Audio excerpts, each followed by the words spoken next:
हमारे खास कार्यक्रम में आप सभी का बहुत स्वागत है। आपके साथ मैं हूं नलिनी पांडे। न्यूज 18 की खबर का एक बार फिर से दमदार असर देखने को मिला है। योगी सरकार ने युवाओं को न्यू ईयर गिफ्ट देते हुए सिपाही भर्ती में आयु सीमा में 3 साल तक की छूट दे दी है। सरकार ने सभी वर्गों के अभ्यर्थियों के लिए उच्चतम आयु सीमा में 3 साल की छूट देने का फैसला किया है। पुरुषों की अधिकतम उम्र 25 की गई है, जबकि महिलाओं की अधिकतम उम्र 28 कर दी गई है।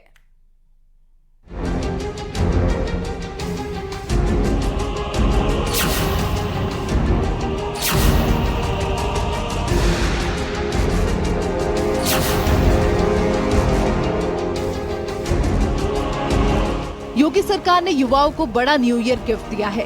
मुख्यमंत्री योगी आदित्यनाथ ने प्रमुख सचिव गृह को इस बार होने वाली पुलिस भर्ती में अभ्यर्थियों की आयु सीमा में 3 वर्ष की छूट दिए जाने के निर्देश दिए हैं।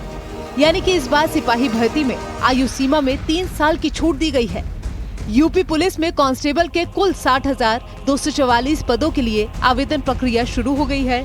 छात्रों के भविष्य को ध्यान में रखते हुए ये फैसला लिया गया है। दरअसल यूपी पुलिस कांस्टेबल भर्ती के लिए 5 साल बाद आवेदन मांगे गए हैं। ऐसे में जो लोग सालों से तैयारी कर रहे हैं वे अब ओवर एज हो चुके हैं। ऐसे छात्र सरकार से अपील कर रहे थे कि आयु सीमा में छूट दी जाए, जिसे योगी सरकार ने मान लिया है। जिसके मुताबिक अब जनरल कैटेगरी के पुरुषों के लिए आयु सीमा 22 साल से 25 साल की गई। जनरल कैटेगरी की महिलाओं के लिए उम्र सीमा 25 साल से 28 साल की गई। EWS कैटेगरी के पुरुषों के लिए उम्र सीमा 22 साल से 25 साल की गई। EWS कैटेगरी की महिलाओं के लिए उम्र सीमा 25 साल से 28 साल की गई। OBC कैटेगरी के पुरुषों के लिए उम्र सीमा 27 साल से 30 साल की गई।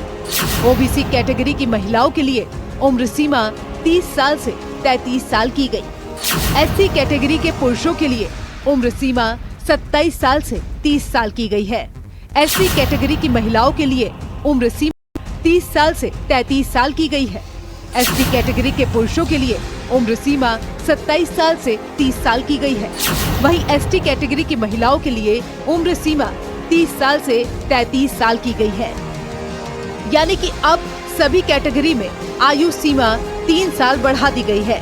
अनुसूचित जाति, अनुसूचित जनजाति व अन्य पिछड़ा वर्ग के अभ्यर्थियों को सरकारी नौकरी में अधिकतम आयु सीमा में 5 वर्ष की छूट प्रदान की गई है। भर्ती अधिसूचना 23 दिसंबर को जारी हुई थी, जिसमें आवेदन प्रक्रिया शुरू हो गई है। 20% पद महिलाओं के लिए आरक्षित रखे गए हैं। योगी सरकार के इस फैसले का जमकर स्वागत किया जा रहा है। परीक्षा देने वाले छात्र इस फैसले से बेहद खुश दिखाई दे रहे हैं। उनका कहना है कि जो छात्र 2018 से तैयारी कर रहे थे, तब से अब तक भर्ती नहीं निकाली गई है। उन्होंने बहुत अच्छा किया, जो मांग की थी वो पूरी कर दी गई। लेकिन सरकार ने कदम उठाया, बहुत ही अच्छी काम किया है। बच्चे जो आधे से ज्यादा बच्चे ओवरेज हो चुके थे, उनको दोबारा मौका मिला है। मैं सरकार का बहुत धन्यवाद करना चाहता हूँ। उन्होंने पुलिस में 5 साल मांगे थे वैसे तो, पर 3 साल कर दी उन्होंने। 3 साल की छूट दे दी है, हमारी छूट।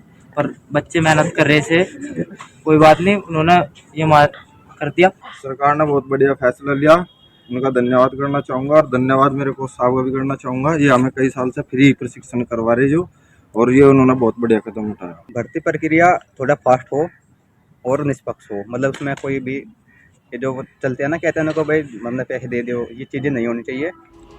जब भर्ती निकाली गई तो वो लोग ओवर एज हो गए, लिहाजा वो आयु सीमा से छूट की मांग कर रहे थे, जिसे योगी सरकार ने इन छात्रों के भविष्य को देखते हुए स्वीकार कर लिया है। कुल 60,244 सिपाहियों की भर्ती की जानी है, जिसमें 24,102 पद अनारक्षित वर्ग के लिए हैं। 6,024 पद कमजोर आय वर्ग के लिए रखे गए हैं। 16,264 पद OBC वर्ग के लिए रखे गए हैं। 12,650 पद SC वर्ग के अभ्यर्थियों के लिए हैं। 1,204 पद ST वर्ग के अभ्यर्थियों के लिए रखे गए हैं। न्यूज 18 लगातार उनकी परेशानी और उनकी मांगों को सरकार तक पहुंचा रहा था। आखिरकार योगी सरकार ने युवाओं की मांग और उनके हितों को प्राथमिकता देते हुए आयु सीमा बढ़ाने की मांग को स्वीकार कर लिया है, जिससे प्रदेश के लाखों युवाओं को अपने सपने पूरे करने का सुनहरा अवसर मिल रहा है। Bureau report, news 18। और इसी मुद्दे पर बातचीत करते हुए हमारे साथ दो गेस्ट जुड़ेंगे। एके जैन पूर्व डीजीपी हैं, वेद भूषण पूर्व एसीपी हैं, उनका रुख करेंगे। एके जैन जी, बहुत स्वागत है आपका न्यूज़ 18 पर। वेद भूषण जी, आपका भी बहुत बहुत स्वागत है। एके जैन जी, सबसे पहले आपके पास आना चाहेंगे। प्रमुखता के साथ न्यूज़ 18 ने इस खबर को दिखाया था कि मांग कर रहे हैं तमाम अभ्यर्थी एज लिमिट बढ़नी चाहिए और योगी सरकार ने उस पर यह फैसला लिया है। हमारी खबर का असर भी हुआ है और एक हित वाली खबर, एक बहुत बड़ा फायदा अभ्यर्थियों को हुआ है एज लिमिट बढ़ने से। सरकार के इस फैसले को आप कैसे देखते हैं के जैन जी? ये बहुत ही सराहनीय कदम है। पैंडेमिक की वजह से भर्तियां नहीं हो पाई थी और बहुत से बच्चे जो हैं वो तैयारी पूरी किए हुए थे, सालों से दौड़ रहे हैं, प्रशिक्षण प्राप्त कर रहे हैं और अगर थोड़ा सा ओवर एज हो गए तो जो ये छूट माननीय मुख्यमंत्री जी ने दी है, ये बहुत ही अच्छी पहल है। और इससे एक तो जो हमारे पास रिक्रूटमेंट के लिए जो बच्चे हैं उनकी संख्या बढ़ जाएगी और अच्छे अभ्यर्थी हमको मिलेंगे, ट्रेंड मिलेंगे और अच्छी शारीरिक दक्षता के साथ मिलेंगे। और इससे कुछ बच्चों में रोष था, इसको लेकर काफी जो है वो बयानबाजी हो रही थी, कोर्ट भी गए थे। ये सही निर्णय अब लिया है और पुलिस रिक्रूटमेंट बोर्ड को यह अधिकार नहीं होता है एज लिमिट बढ़ाने का, वो तो केवल ज्ञापन जारी करते हैं। शासन को अधिकार होता है। अब क्योंकि हाई कोर्ट गए हैं बच्चे, हाई कोर्ट में एफिडेविट लगेगा गवर्नमेंट की तरफ से कि हमने एज रिलैक्सेशन कर दिया है, तो इसका सबसे बड़ा लाभ ये होगा कि कोर्ट इसको एक्सेप्ट कर लेगी, रिट्स डिसमिस हो जाएंगी और भर्ती निर्विवाद हो सकेगी। बिल्कुल। वेद भूषण सर, आपके पास आना चाहेंगे।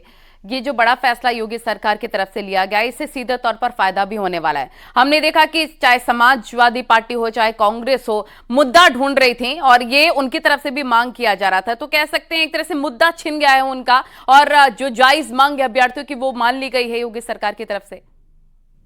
देखिए नलिनी, जो राजनीतिक लोग हैं उनका अपना कोई पक्ष हो सकता है, परंतु जिस समय पर ये निर्णय लिया गया है ये बहुत ही बेहतरीन समय है।